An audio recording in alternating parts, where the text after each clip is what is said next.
Il observait comme ça ces grenouilles dans la mare, parce qu'il adore les grenouilles, et il passait beaucoup de temps à les regarder, à les observer. Well, we haven't heard... I didn't eat them. I didn't eat the frogs first. Non, il n'a pas mangé. Okay.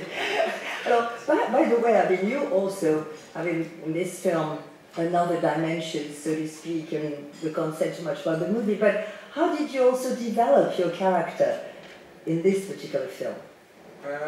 Well, I wanted to have him like a sort of cult leader, like the Bhagwan or something. I don't know if you guys seen Wild Wild Country, but I thought to myself, well, he's sort of like this guru type sort of cult leader. And I remember one of the first conversations I had with Simon on the phone, I said, you know, I see him in robes, like... And I could just hear the nervousness and Simon's voice down the other line. He was like, yeah, that's a good idea, we can explore that. Well, I didn't get to wear the robes or the beads in the end, but that was kind of the way I saw him in this film. Alors, c'est vrai que je le voyais un peu comme un peu un gourou, un leader d'un culte. Je ne sais pas si vous avez vu le film Wild Wild Country, mais c'est comme ça un peu que je l'imaginais. Et je me souviens dans ma première conversation avec Simon, je lui dis comme une idée, je dis voilà, je vais avec les chapelets, les longues robes, etc. Et j'ai senti Simon un peu nerveux au téléphone. Il dit oui, pas mal comme idée. Bon, inutile de vous dire que je n'ai pas porté évidemment ni ce costume, ni les chapelets, mais c'est comme ça que je l'imaginais tout au début, cette espèce de gourou au sein du film. Question. Oui, le micro, pardon. Ah. Hi, thanks for being here. My question is to you, Michael. Obviously you've been here for quite a few time in the franchise. So what's it like to kind of pass the torch to the new generation and work with such talented characters such as Sophie Turner, and can you be challenged to have a new role? Thanks. It was really quite an honor to be able to really sort of welcome in the new cast the way that I felt like I was welcomed in and the rest of us in First Class. It was really a very generous spirit that all the previous cast in the X-Men films showed us. So it was really nice to be able to pass that spirit on. And a lot of my scenes were with Sophie, and it was just really, I was blown away by how precise she was, so like technically really precise, but also to have a very sort of grounded emotional core where she could draw on these emotions repeatedly. You know, with films like this you tend to do a lot of takes, a lot of different angles, and she just kept sort of delivering take after take, and it was very, very impressive. Bien d'abord, c'était évidemment un plaisir et un honneur pour moi finalement d'accueillir cette jeunesse, si je puis dire, comme moi d'ailleurs on m'avait accueilli dans X-Men le commencement, donc c'est vrai que cet esprit généreux, eh bien j'avais envie qu'eux aussi le ressentent.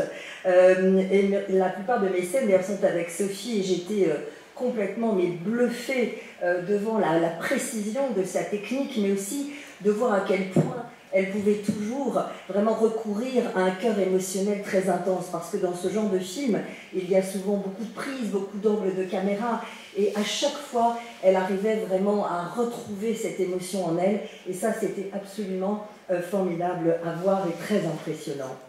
I paid him to say that. Bien sûr, elle a payé Michael, tout ça, c'est dit, of course you did, of course. Naturally, you are impressive in the 3 minutes we saw. Wow.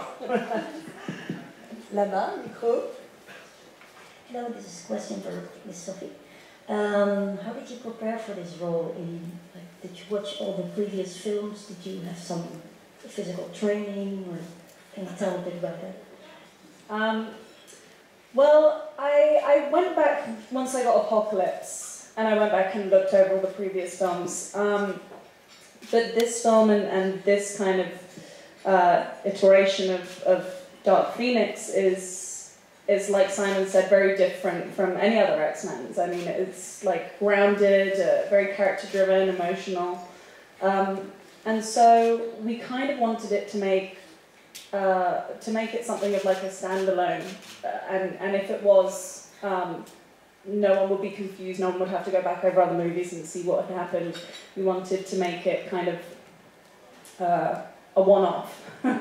And so I didn't really feel like going back over the other movies was going to help, because a lot of all I needed was in this script. I mean, it has a whole backstory, it has everything I need, and I mean, once I got Apocalypse, I had been speaking to Famke just to kind of trade tips and stuff, and so, well, not trade tips, I didn't give her tips. This is how to act. You should have done it like this. I got lots of tips from her. What did you say? I said, Famke, you should have done it like this. Why did you do that? Well, the last time it was not good, Famke. No, it was great. She gave me a lot of tips and things like that, and so I was already prepared going into Apocalypse, and so Dark Phoenix was kind of just winged it. Alors, c'est vrai que lorsque j'ai fait évidemment X-Men Apocalypse, j'avais regardé les films précédents, mais il y a eu vraiment beaucoup ici, c'est une réitération de Dark Phoenix, mais comme l'a dit Simon, ce film est vraiment très différent des autres X-Men. Il est à la fois réaliste et émotionnel. Donc nous avons voulu le faire vraiment comme un film qui pouvait se regarder sans aucune allusion antérieure. Vraiment pour que personne, justement, n'ait du mal à comprendre où on était ou qui étaient les personnages. Ce film, vraiment, on le regarde comme tel, comme seul. Et je n'ai pas ressenti que cela m'aurait d'ailleurs aidé de revoir d'autres films, parce que déjà pour Apocalypse, j'avais évidemment parlé avec Famke et elle m'avait donné plein de trucs, de tips en me disant voilà, on avait vraiment parlé de cela. Donc lorsque je suis arrivée sur ce film, eh bien j'étais complètement préparée en quelque sorte devenir Dark Phoenix.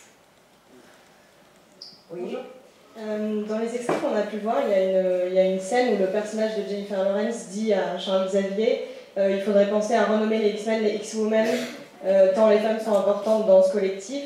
D'abord, j'aimerais savoir pourquoi c'était important qu'il y ait cette ligne de dialogue, pourquoi ça avait du sens, et est-ce que ça peut donner des idées au producteur qui est là. Well, in the 30 minutes we saw, I mean, there's a scene where Jennifer Lawrence's character said, well, basically it's time to renew X-Men, let's make it, X-Women, so to speak.